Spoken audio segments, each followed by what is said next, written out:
শফিক ভিডিওটা পোস্ট করেছে বলে পল্লিগ্রাম টিভি থেকে বাদ দিয়েছে। তো আমাকে পল্লিগ্রাম টিভি থেকে বাদ দেওয়াই হয়নি, কিছু কিছু কারণের জন্য আমি পল্লিগ্রাম টিভি থেকে চলে এসেছি। মানে ভিডিওটা পোস্ট হওয়ার 10-12 দিন আগে আগে আমি চলে এসেছি পল্লিগ্রাম টিভি থেকে, কিছু কারণ আছে। ও পল্লীগ্রাম থেকে শফিককে বার করে দিয়েছে, কিন্তু শফিক নিজে নিজে বেরিয়ে এসেছে। ঠিক আছে, শফিককে এর আগে নায়কের পার্ট দেওয়া হতো, এখন নায়কের পার্ট দেওয়া হয় না বলে শফিক বেরিয়ে এসেছে।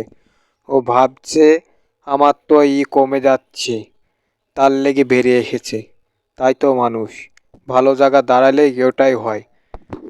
পেকিয়ে গেছে বাল, যাবে তোমার ছাল, এটাই হয়েছে শফিকের। ঠিক আছে, এখন ভালোবাসায় মুক্ত হয়ে গেছে, তার লেগে পল্লীগ্রাম থেকে নিজে নিজে বেরিয়ে এসছে।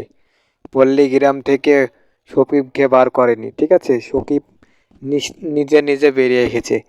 তাই তো বলি, শফিক তুমি এটা অন্যায় করেছো। তুমি অন্যায় করে ভিউজটা, তোমার ভিডিও ভাইরাল হচ্ছে এর জন্য, কিন্তু তুমি ওটা করো না। যেটা তুমি পারবে না সেটা তুমি করো না। ভাবছো তুমি ভালো জায়গায় দাঁড়িয়ে গেছো, কিন্তু ভাববে না তুমি যে চ্যানেলে কাজ করতে সেই চ্যানেলের লোক তোমাকে ভালোবাসে। তুমি এখন ভালোবাসার লেগে মুক্ত হয়ে গেছো। প্রেমের ভালোবাসা একদিন বুঝবে, যেদিন নিজের ইসে বুকে লাথি মারবে সেদিন বুঝতে পারবে। এখন থেকে দাঁড়িয়ে যাও।